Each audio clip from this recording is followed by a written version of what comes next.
in whatever. What are you up against tonight in their capacity to score the basketball?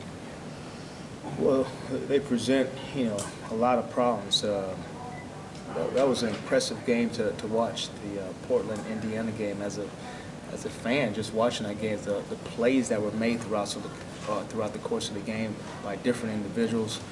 George Hill coming off a career high of 37, his ability to get to the rim, his ability to make threes.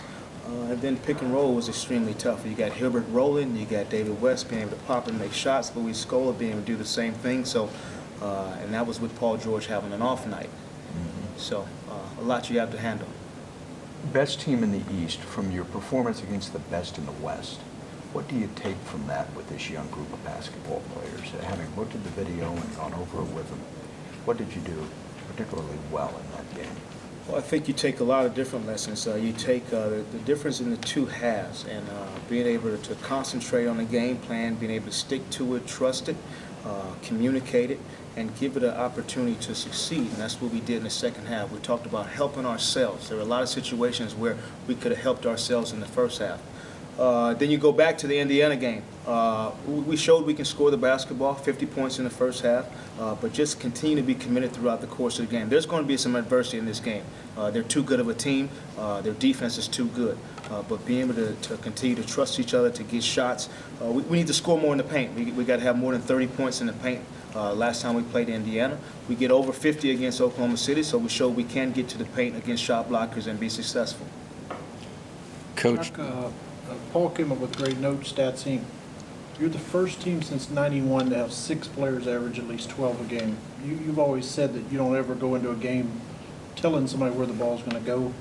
You think that's what it's a product of, or is it just balance? I think overall our message hasn't changed of just being able to trust your teammate. And you see that probably in these last few games of guards doing their job. Maybe it's being double teamed and causing two people to react to you. Then getting off the basketball and letting the big make the decision. Maybe it's a big catching and shooting. Maybe he's going to swing it to pick and roll. Maybe he's going to throw it to his partner. So being able to trust whatever decision because the intent is there. The good intent is there from each teammate, and trust them. Having bigs who can pass the ball, how much does that allow you to do more when you've got Kyle who, hits a lot of backdoor cutters, and Nick can do the same? I think that's vital. As a coach, I love going into a game and being able to rely on whether it's inbound and whether it's side out of bounds underneath, our bigs be able to catch the ball and make plays. And so I think all of our bigs are above average in doing so. Jacque, where is Nick at in his return?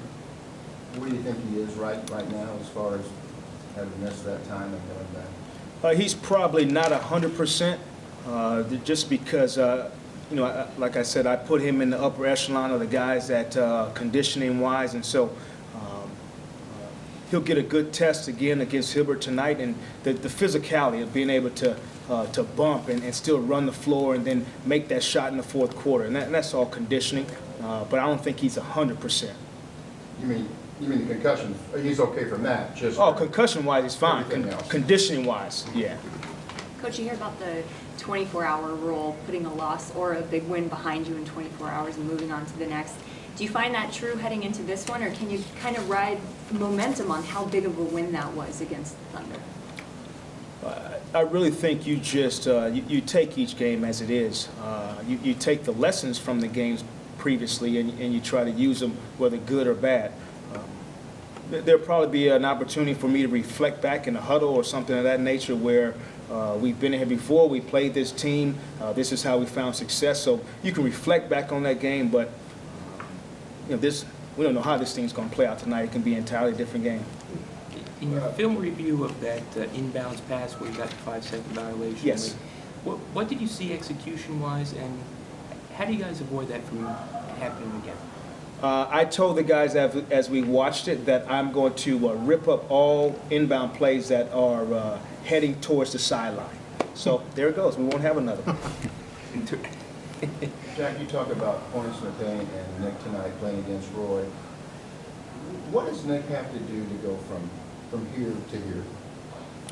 I think you'll see that with measured consistency and success on a nightly basis. Okay, so whether it's guarding Larry Sanders against Milwaukee, whether it's showing his athleticism and being able to handle that against Andre Drummond in Detroit, whether it's handling a physical guy like Kendrick Perkins, or going into tonight, Hibbert 2 times in less than a week. So the consistency in his performance, that's where the growth is going to come, where he's confident and he's producing just consistently against all the good bigs in this league.